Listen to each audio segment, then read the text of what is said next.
بلکہ اس سے پہلے فرمایا والملائکۃ باسطوا ایدیہم، تو فرشتے آ کر اس بندے کی طرف اپنے ہاتھ بڑھاتے ہیں اور ہاتھ بڑھا کر سختی سے کہتے ہیں اخرجو انفسکم، اے ظالمو، اے نافرمانو، اب اپنی جانیں نکالو، الیوم تجزون عذاب الہون، آج کے دن تمہیں ذلت ناک عذاب سے دوچار کیا جائے گا، ہمکنار کیا جائے گا۔ یہ ظالم نافرمان لوگوں کی موت کا منظر ہے۔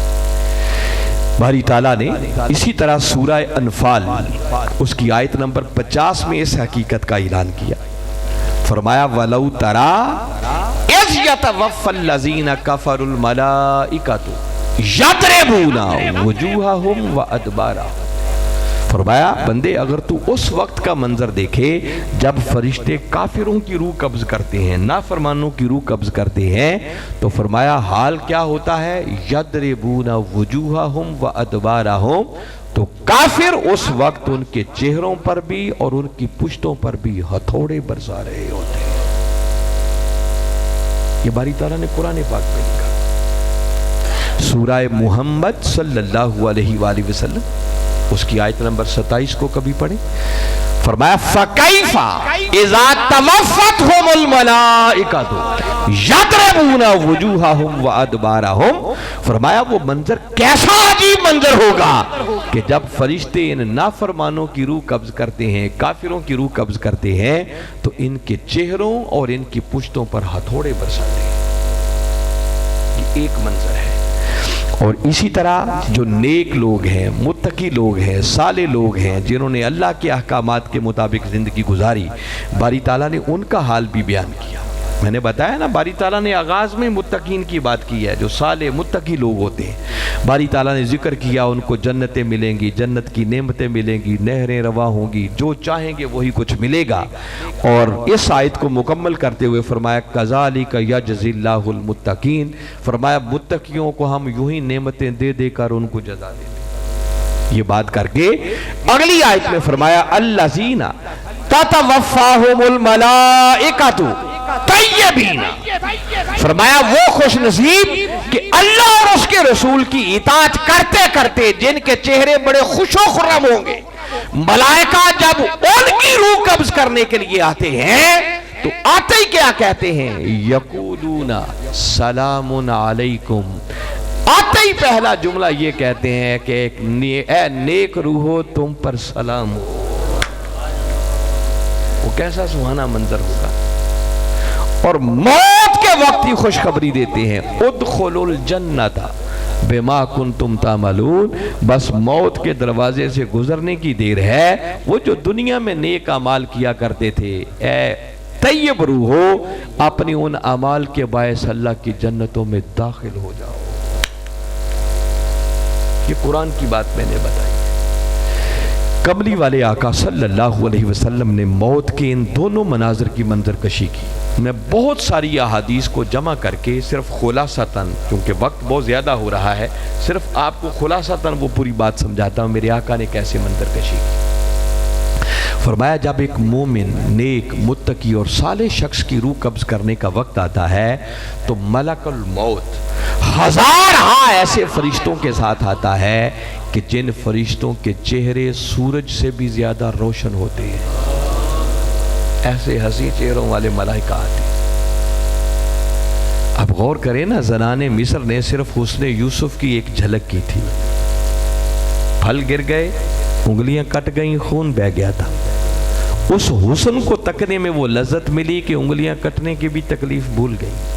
تو سوچو جب ہزارہا ملائکہ جن کے چہرے سورج سے بھی زیادہ روشن ہوں گے، بندہ تو جب اس حسن کو ہی تکنے لگے گا نا تو موت کی سختی کس کو یاد رہے گی؟ میرے آقا فرماتے ہیں وہ ہزارہا ملائکہ آ کر اس بندے کے ارد گرد تا حد نگاہ بیٹھ جائیں گے۔ ملک الموت اس بندے کے سرہانے آ کر بیٹھے گا اور آ کر پیار سے اسے کہے گا، جیسے قرآن پاک کی آیت ہے نا، یا ایتھا النفس المطمئنہ ارجعی الی ربک راضیۃ مرضیہ، اے اطمینان والی روح اب تو اپنے رب کی طرف اس حال میں لوٹا کہ تیرا رب تجھ سے راضی اور تو اپنے رب سے راضی. فادخلی فی عبادی وادخلی جنتی. باری تعالیٰ کہیں گے اے اطمینان والی روح اب تو میرے نیک صالح بندوں میں داخل ہو جا اور میری جنتوں میں داخل ہو جا. ایسے ہی ملک الموت اس نیک مرد صالح کے سرہانے بیٹھ کر اسے پیار سے کہتا ہے اے اطمینان والی روح اب تو اپنے رب کی مغفرت، اس کی جنت اور اس کی رضا کی طرف لوٹا. بس یہ کہنے کی دیر ہوتی ہے کہ اس نیک شخص کی روح اتنی آسانی سے نکل آتی ہے کہ میرے آقا صلی اللہ علیہ وآلہ وسلم نے فرمایا کہ جیسے بھرے ہوئے مشکیزے سے پانی کا ایک قطرہ بہہ جاتا ہے ایسے اس نیک شخص کی روح نکل آتی ہے. پھر ملائکہ جنت سے کفن لے کر آتے ہیں. ایک کفن وہ ہے جو ہم دنیا والے اس کے جسم کو پہناتے ہیں، ایک کفن اللہ جنتوں سے بھیجتا ہے. اس کی روح کو اس جنت سے لائے گئے کفن میں لپیٹا جاتا ہے. پھر وہ خوشبو لے کے آتے ہیں حنوت، وہ خوشبو لگاتے ہیں، پوری کائنات مہک اٹھتی ہے. پھر ہزارہ ملائکہ اس روح کو لے کر آسمانوں کی طرف جاتے ہیں. جہاں جہاں سے گزرتے ہیں وہاں کے فرشتے حیرت سے پوچھتے ہیں لگتا ہے کسی نیک اور مرد صالح کی روح آئی ہے. یہ کس کی روح ہے؟ لے جانے والے فرشتے اس دنیا میں جو اس بندے کا نام ہوتا ہے، جو اس کے باپ کا نام ہوتا ہے، وہ نام لے کر بتاتے ہیں یہ فلاں بن فلاں کی روح آئی ہے. ہر آسمان پر اس کا استقبال ہوتا ہے. پروٹوکول کے لیے فرشتے اگلے آسمان تک چھوڑنے جاتے ہیں. 7 آسمانوں کے بعد پھر اس اللہ کے ولی نیک متقی اور صالح شخص کی روح کو عرش الہی تک لے جایا جاتا ہے. وہاں پر اس کو پھر اذن ملتا ہے کہ اب اس نیک اور صالح روح کو میرے عرش پر میری بارگاہ میں سجدہ کرنے کی اجازت ہے. ذرا سوچو اس سجدے کی لذت ہی کیسی ہوگی. پھر باری تعالیٰ فرماتے ہیں کہ میں نے انسان کو مٹی سے پیدا کیا، مٹی میں پلٹاؤں گا، وہیں سے پھر اٹھاؤں گا. اب اس نیک روح کا نام علیین میں لکھ دو اور اس مرد صالح کے جسم میں پھر اسے واپس پلٹا دو. یہ ایک خوبصورت منظر ہوتا ہے. یہ موت کا ذائقہ بڑا شیریں ہوگا. اور جب ایک نافرمان اور کافر کی روح قبض کی جاتی ہے تو آپ نے قرآن سن لیا. ہزارہ ایسے ملائکہ آتے ہیں. میرے آقا نے فرمایا کہ سیاہ چہرے منحوس جن کو دیکھ کر ہی بندے کی ہوائیاں اٹھ جائیں. اور قرآن بیان کرتا ہے کہ وہ آ کر پھر اس بندے کے چہرے پر، اس کی پشت پر ہتھوڑے برساتے ہیں. ملک الموت سختی سے اس بندے سے کہتا ہے، فرشتے ہاتھ بڑھاتے ہیں اور کہتے ہیں اب اپنی جان نکال. پھر ملک الموت اس کے جسم میں داخل ہوتا ہے اور اس سختی سے اس کی روح کو نکالا جاتا ہے کہ میرے آقا صلی اللہ علیہ وآلہ وسلم نے مثال دے کے سمجھایا.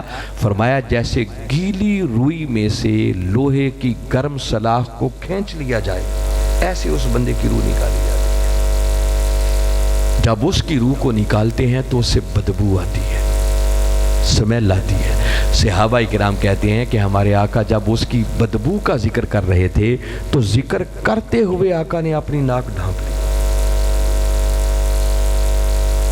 وہ کیسا کربناک منظر ہوگا جب نافرمان کی روح قبض کرنے کا وقت آتا ہے. تو یہ دونوں ٹیسٹ بتائے. فرمایا موت کا ذائقہ بڑا شیریں بھی ہے اور موت کا ذائقہ بڑا کڑوا بھی ہے. یہ میں نے صرف وہ آخرت کی جو پہلی منزل ہے نا اس منزل کی ہلکی سی تصویر آپ کو دکھائی ہے. پھر قرآن کہتا ہے کل نفس ذائقۃ الموت. یہ کلمات پھر بتاتے ہیں کہ موت کا ذائقہ چکھنا ہے، جس کا مطلب کہ موت ہمیشہ کے لیے نہیں ہے. موت کی حقیقت ذائقے سے بڑھ کے اور کچھ نہیں ہے. آپ کوئی چیز کھاتے ہیں تھوڑی دیر کے لیے ذائقہ رہتا ہے، پانی پیتے ہیں ذائقہ ختم ہو جاتا. فرمایا لوگوں موت ایک دروازہ ہے جس دروازے سے گزر کر انسان زندگی کے ایک مرحلے سے دوسرے مرحلے میں داخل ہو جاتا ہے. موت اینڈ نہیں ہے.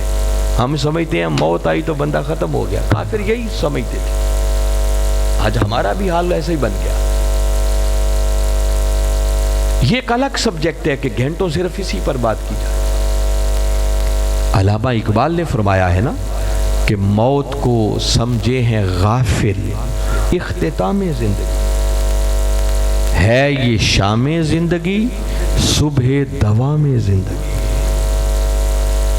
اقبال کہتا ہے کہ جو غافل لوگ ہیں نا وہ سمجھتے ہیں کہ موت اینڈ ہے، اس کے بعد کہانی ختم ہو جائے گی.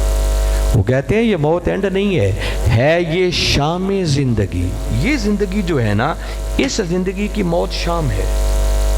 صبح دوام زندگی اور جو آگے دائمی زندگی آ رہی ہے اس زندگی کی تو موت پہلی صبح ہے. موت سے ایک نئی زندگی شروع ہونی، اور وہ ایسی زندگی ہے جو زندگی کبھی ختم ہونے والی ہے ہی نہیں. اس لیے مولا کائنات فرمایا کہ پوچھنے والے موت خود زندگی ہے، موت اینڈ نہیں ہے.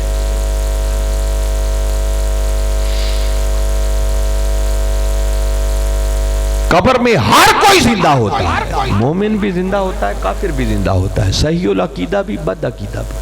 فرق صرف یہ ہوتا ہے کہ مومن کی قبر جنت کے باغات میں سے باغ بن جاتی ہے اور کافر کی قبر جہنم کے گڑھوں میں سے ایک گڑھا بن جاتی ہے.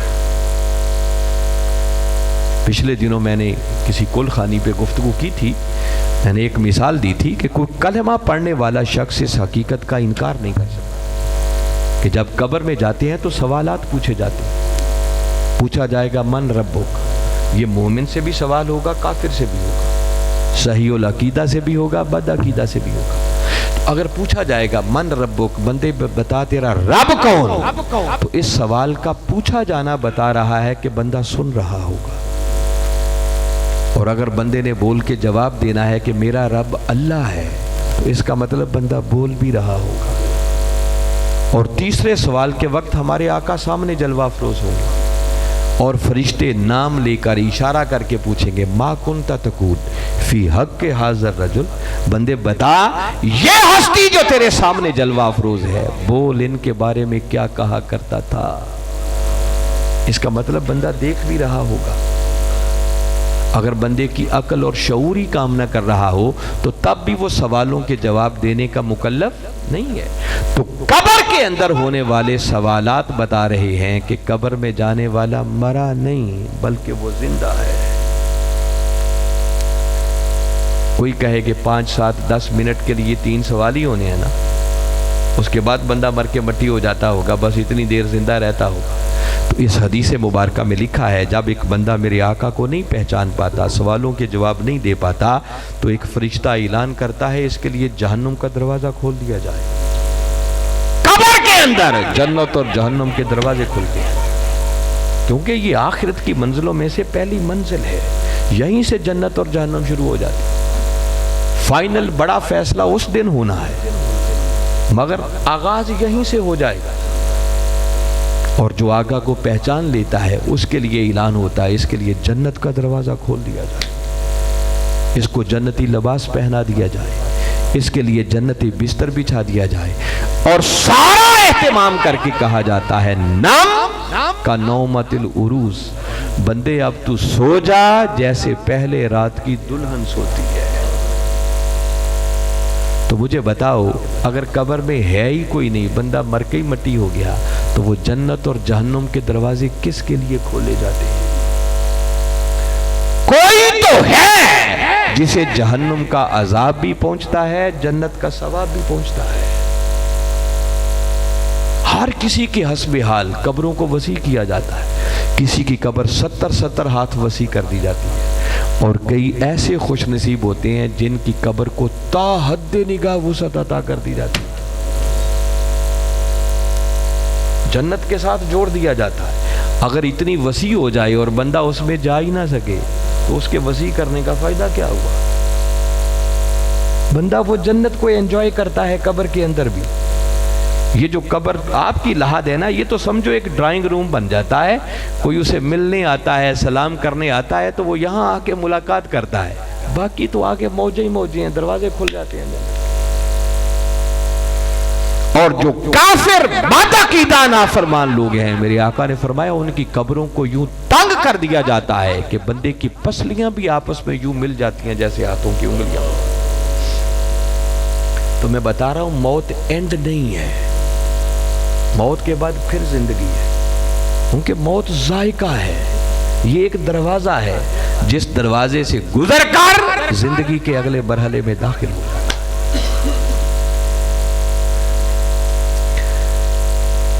مضمون اتنا وسیع ہے کہ میں بتا رہا ہوں کہ میں کئی گھنٹے بھی اس موضوع پر گفتگو کرتا ہوں۔ ابھی تو میں صرف موت کی بات آپ کو سمجھا رہا ہوں، آگے کتنی منزلیں پڑی، اس پر صرف ایک خوبصورت بات کر کے آج کی گفتگو کو وائنڈ اپ کرتا ہوں۔ موت اینڈ نہیں ہے، موت کے بعد پھر زندگی ہے، پھر زندہ کیا جائے گا۔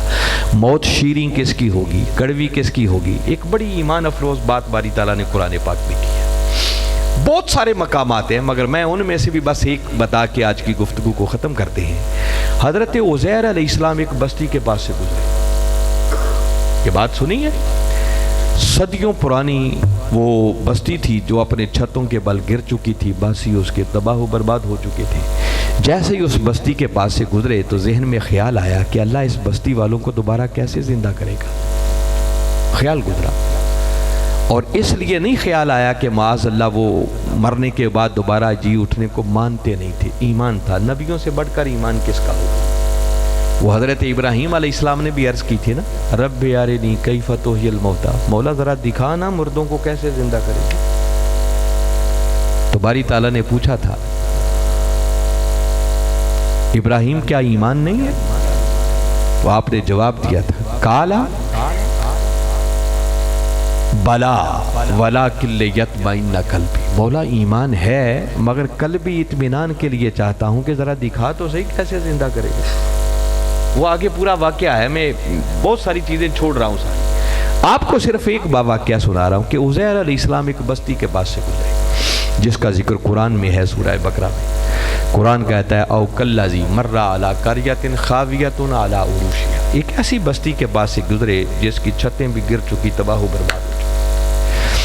قالا انا یحیی ہذہ اللہ بعد موتہا، دیکھتے ہی ذہن میں خیال آیا کہ مولا تو اس بستی کے باسیوں کو، مکینوں کو جو ختم ہو چکے ہیں کیسے زندہ کرے گا۔ بس اتنا خیال آنے کی دیر تھی، فاماتہ اللہ مئۃ عام، اللہ نے 100 سال کے لیے عزیر علیہ السلام پر موت طاری کر دی۔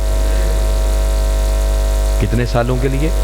یہ قرآن بیان کرتا ہے۔ ثم بعثہ، پھر ان کو دوبارہ زندہ کیا، اور زندہ کرنے کے بعد پوچھا کالا کم لبثت، اے عزیر تو نے اس موت کی حالت میں کتنی زندگی گزاری؟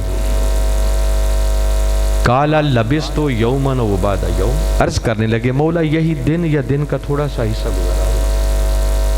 کالا بل لبثت مئۃ عام، میرے عزیر دن یا دن کا تھوڑا سا حصہ نہیں، 100 سال بیت گیا ہے اسی حالت موت۔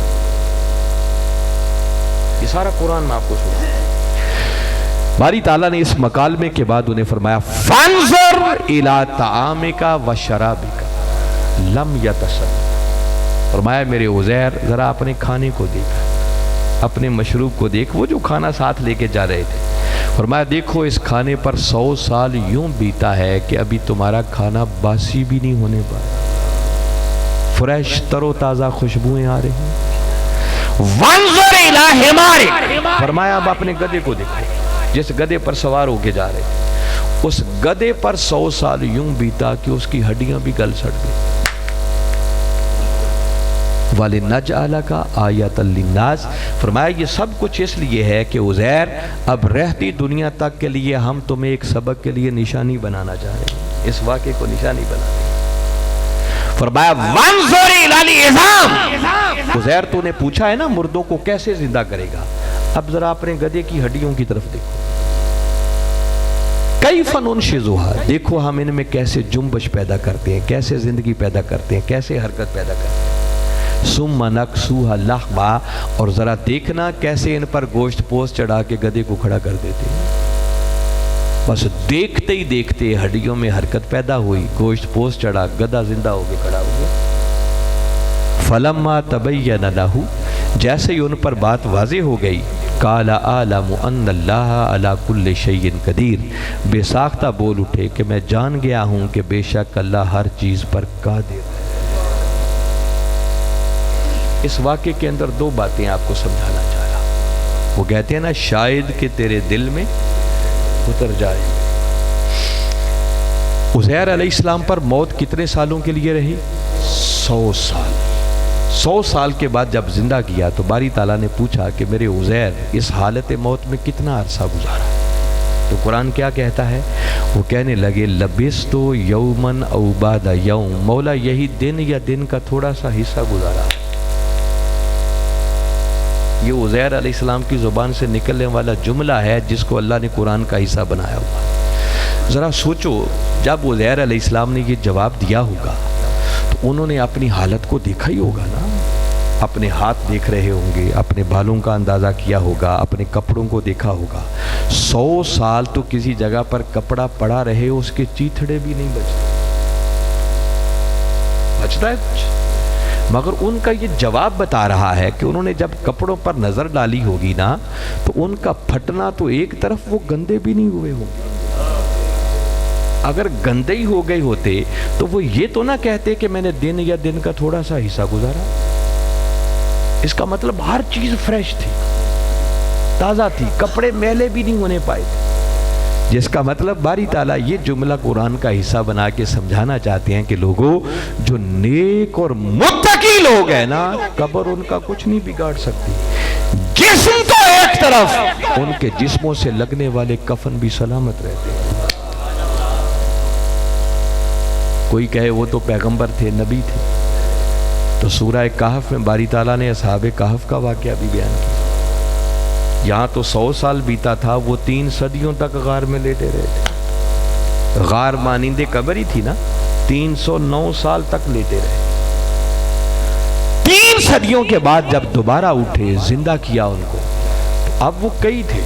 قرآن کہتا ہے 3 تھے تو چوتھا کتا تھا، 5 تھے تو چھٹا کتا تھا، 7 تھے تو 8واں کتا تھا، تو 1 سے زیادہ تھے نا۔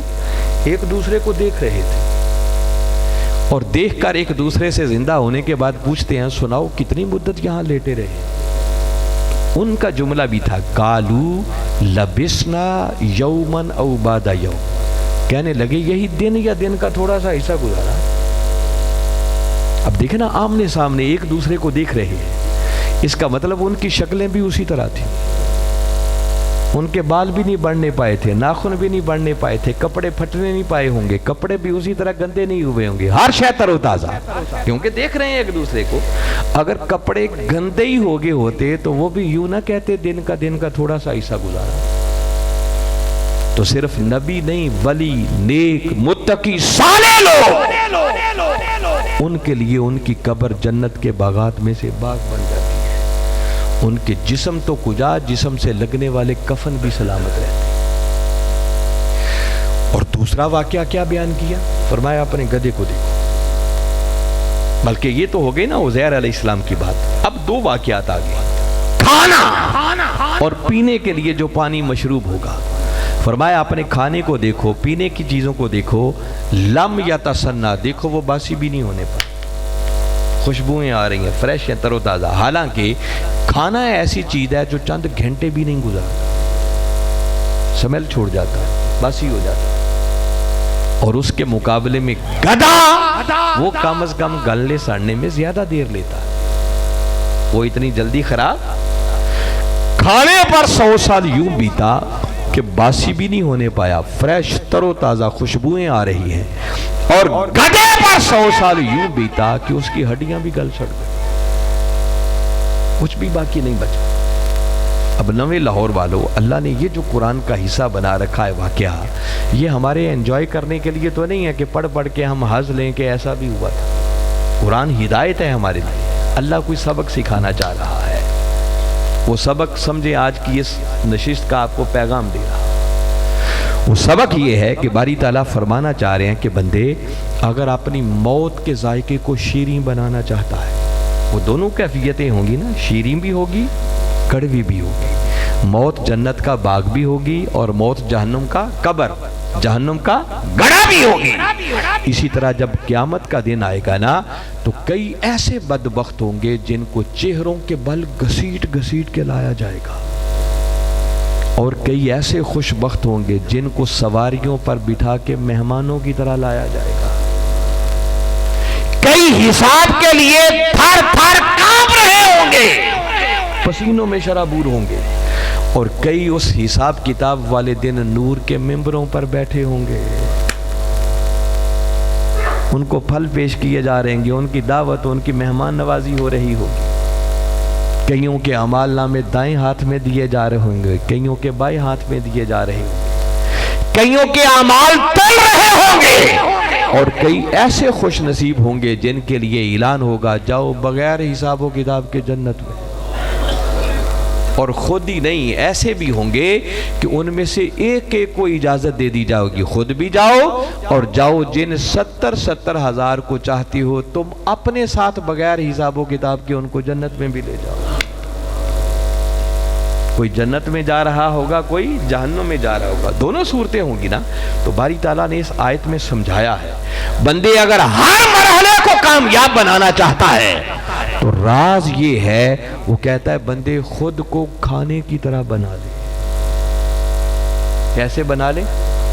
وہ کہتا، آپ پوچھیں گے کھانے میں کیا راز چھپا ہوا؟ دیکھو، کھانا ایک ایسی شے ہے کہ کھانا اپنی میں کو مار دیتا ہے، خود کو فنا کر دیتا ہے۔ اب کھانے کو کاٹیں، اسے آگ پہ پکائیں، اسے الٹائیں، اسے پلٹائیں، اسے آپ کھائیں، کھانا چوہوں چراں اس کو جس حال میں رکھیں وہ ویسے ہی تیار۔ یہ کھانے کی خوبی ہے۔ اور گدھا یہ ایک ایسی مخلوق ہے کہ جس کو ڈنڈے سے چلانا پڑتا ہے، جدھر سے روکیں یہ ادھر ہی سر دیتا ہے۔ باری تعالیٰ یہ دونوں مثالیں دے کے سمجھانا چاہتا ہے کہ بندے اگر خود کو کھانے کی طرح بنا لے، اپنی میں کے بت کو پاش پاش کر دے، اپنی ذات کو فنا کر دے، اور خود کو اللہ اور اس کے رسول کے ہاتھوں میں ایسے دے دے کہ جیسے وہ چاہیں ویسے ہو جائے۔ وہ خوش رکھے تو تب بھی راضی، وہ ناراض رکھیں، کوئی چھین لیں تب بھی راضی۔ جو کرنے کا کہے وہ کرے، جس سے روکیں بندہ اس سے رک جائے۔ فرمایا بندے اگر یوں کھانے کی طرح خود کو اللہ اور اس کے رسول کے سپرد کر دے گا نا، تو جیسے کھانا 100 سال بیتنے کے باوجود باسی نہیں ہوا، بندے 100 سال تو کیا قیامت کے دن تک کسی طرح فریش رہے گا، تازہ رہے گا، قبر تیرا کچھ بھی بگاڑ نہیں سکے گی۔ اور اگر ساری زندگی نافرمانی کرتا رہا اور ساری زندگی گزار کر بھی گدھے کا گدھا ہی رہا، تو فرمایا سن لے تیرا حال بھی پھر گدھے جیسا ہوگا، تیری ہڈیاں بھی باقی نہیں بچیں گی، قبر کچھ باقی نہیں چھوڑے گی، ہر مرحلہ بڑا مشکل ہے۔ ایک راز سمجھا دیا کہ لوگوں یہ مختصر سی زندگی ہے، جس شخص نے اس زندگی کو اللہ اور اس کے رسول کے احکامات کے تابع کر دیا، اس کے مطابق زندگی کو بسر کیا، سمجھو موت سے لے کر جنت میں داخل ہونے تک ہر منزل پر کامیابی اس کا مقدر ہوگی۔ اور جس نے اس زندگی کا خیال نہ رکھا، اللہ اور اس کے رسول کے احکامات کے مطابق نہ گزاری، موت سے ہی سختی شروع ہو جائے گی، اور آخری ٹھکانہ سوائے جہنم کا ایندھن بننے کے اور کچھ نہیں۔ اس لیے لوگوں اس دنیا کی رنگینیوں سے نکلو، اس آخرت کی فکر کرو، اس آخرت کی تیاری میں لگو۔ آخرت کی تیاری میں لگ گئے تو اس کے صدقے اللہ تمہاری دنیا خود ہی سنوار دے گا۔ آخری بات جس پر اینڈ کرنا چاہ رہا ہوں، اور خاص آپ کو آج ایک بات بتانا چاہ رہا ہوں، ممکن ہے کسی کے ذہن میں خیال آئے کہ علامہ صاحب تقریر آپ کی سن لی، کتابیں بھی پڑھتے ہیں، مگر خالی تقریریں سن کر اور کتابیں پڑھ کر حال بدلتا نہیں ہے، دنیا کی رنگینیوں سے جان چھوٹتی نہیں ہے، آخرت کی فکر لگتی نہیں ہے۔ کوئی ایسا نسخہ بھی ہے کہ جس سے بندے کا حال بدل جائے، بندہ دنیا کی رنگینیوں سے بچ جائے اور آخرت کی تیاری میں لگ جائے؟ اس کا حل اور نسخہ کیا ہے؟ اللہ نے اس کا حل بھی دیا ہے۔ یاد رکھیں، ہم جیسے خشک لوگوں کی تقریریں سن کر حال نہیں بدلتا، خالی کتابیں پڑھنے سے حال نہیں بدلتا، حال تب بدلتا ہے جب کسی صاحب حال کی صحبت میں بیٹھے، کسی اللہ والے کی صحبت سے جڑے۔ اللہ نے حکم دیا ہے، اس لیے قرآن پاک فرمایا وَاصْبِرْ نَفْسَكَ مَعَ الَّذِينَ يَدْعُونَ رَبَّهُمْ بِالْغَدَاةِ وَالْعَشِيِّ یریدون وجہہ۔ فرمایا بندے اپنے آپ کو ایسے لوگوں کی صحبت میں جمائے رکھ جو صبح و شام خود مولا کی صحبت میں رہتے ہیں، جو ہر وقت اسی کا ذکر کرتے رہتے ہیں، اسی کی یاد میں گم رہتے ہیں۔ دیکھو نا، جو مولا کی یاد میں گم ہو گیا، اس کا مطلب وہ مولا کی صحبت میں ہے۔ فرمایا بندے اگر تو اور کچھ نہیں کر سکتا تو خود کو ایسے لوگوں کے ساتھ جوڑ ہی لے، ان کی صحبت میں بیٹھ۔ اور کیسے بیٹھ؟ وَلَا تَعْدُ عَيْنَاكَ عَنْهُمْ، کہ بندے پھر تیری محبت کی نگاہیں ان کے چہروں سے ہٹنے بھی نہ پائے، ایسے جڑ جاؤ ان کے ساتھ۔ مولا پھر کیا ہوگا؟ فرمایا جب تو ان کے ساتھ جڑے گا نا تو ان کا حال تمہاری کیفیت بدلے گا اور تمہیں بھی اللہ کی صحبت سے واصل کر دیں گے۔ یہ فکر آخرت تمہارا حال بن جائے گی، دنیا کی رنگینیوں سے جان چھوٹے گی۔ مگر اللہ نے نسخہ پورا دیا ہے۔ ڈاکٹر کے پاس جاتے ہیں نا تو وہ دوائی بھی دیتا ہے اور ساتھ پرہیز بتاتا ہے کہ یہ دوائی کھانی ہے، مگر یہ اثر تب کرے گی جب ان چیزوں سے پرہیز کرے گا۔ اللہ نے علاج بتایا، فکر آخرت کیسے حال بنتی ہے، کیسے بندہ دنیا کی رنگینیوں سے چھوٹتا ہے، کیسے آخرت کی تیاری میں لگ جاتا ہے۔ فرمایا ایک حل تو یہ ہے کہ اچھی صحبت کو اختیار کرو، اور مولا پرہیز ساتھ اسی آیت میں فرمایا وَلَا تُطِعْ مَنْ أَغْفَلْنَا قَلْبَهُ عَنْ ذِكْرِنَا، اور بندے اس بدبخت کی صحبت میں نہیں بیٹھنا جس کے دل کو ہم نے اپنی یاد سے غافل کر دیا ہے۔ وہ ایک ہی نسخہ بتا رہا ہے، بندے بری صحبت کو چھوڑ، اچھی صحبت میں بیٹھ، بس اچھی صحبت تمہیں خود بھی اچھا بنا دے گی۔ کہتے ہیں یک زمانہ صحبت با اولیاء بہتر از 7 سالہ تحت بیریا۔ فرمایا کسی اللہ والے کی صحبت میں گزرا ہوا ایک لمحہ 100 سال کی ایسی عبادت جس میں ریا نام کی بھی کوئی شے نہ ہو، ایسی 100 سالہ عبادت پر کسی اللہ والے کی صحبت میں گزرا ہوا ایک لمحہ بھی بھاری ہے۔ یہ نچوڑ نکالے ہیں لوگوں نے قرآن اور حدیث کے۔ کسی اچھی صحبت کو تلاش کرو، اچھی سنگت کو تلاش کرو۔ اور قرآن کی یہ بات اور اللہ کا یہ حکم بتا رہا ہے، جب وہ کہہ رہا ہے کہ اچھوں کے ساتھ جڑو، تو اس کا مطلب کوئی دور بھی ایسے اچھوں سے خالی نہیں ہوتا۔ دیکھو نا، اگر ایسے اچھے ہی نہ ہوں اور اللہ کہے ان کے ساتھ جڑو اور وہ ہوں ہی نہ، تو اللہ کا حکم تو بے معنی ہو گیا۔ اس کا مطلب کوئی دور بھی ایسے اچھوں سے خالی، ہر دور میں ایسے موجود ہوتے ہیں، ہزاروں ہوں گے، معلوم نہیں کون کہاں کہاں بیٹھ کر کس کو اپنی صحبت سے مستفید کر رہا ہے۔ اور اگر آپ پوچھیں کہ علامہ صاحب کسی ایک اچھے کا ایڈریس پتہ ہی بتا دوں، کہاں ڈھونڈتے پھریں گے؟ تو آئیے آپ کو پتہ بھی بتا دیتا ہوں۔ ایک ایسا اللہ والا جن کو آنکھوں سے دیکھا اور کانوں سے سنا، ہزاروں ان کی صحبت میں آئے، جب آئے تھے تو کچھ اور تھے، جب گئے تو اور سے اور بن کر گئے۔ آج کے دور میں اس اللہ والے کا نام ڈاکٹر محمد طاہر القادری ہے۔ لوگوں، ڈاکٹر طاہر القادری جیسے لوگ کئی صدیوں کے بعد پیدا ہوتے ہیں۔ روز روز ایسے لوگ پیدا، اس مرد کلندر کی صحبتیں اس وقت میسر ہیں۔ آج آدھا رمضان تقریباً گزر گیا، آج غالباً میرے خیال 16واں 17واں روزہ ہو